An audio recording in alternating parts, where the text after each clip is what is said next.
সাতক্ষীরায় ৪৫তম জাতীয় বিজ্ঞান ও প্রযুক্তি সপ্তাহের শুভ উদ্বোধন ও সেমিনার অনুষ্ঠিত হয়েছে।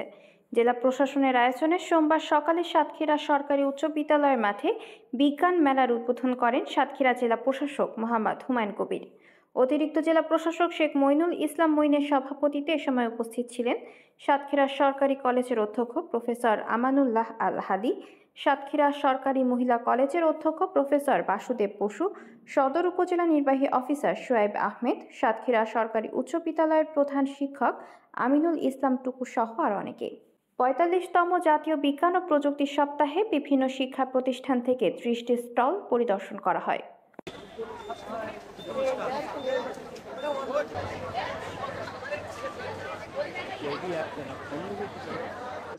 এখন ছোট্ট বাচ্চারা আমাদের চেয়ে ভালো জানে যে মোবাইলে অ্যালার্ট দিয়ে রাখলো যে তো আমাদের প্রাত্যহিক জীবনটাই তো বিজ্ঞানময়, তাই না?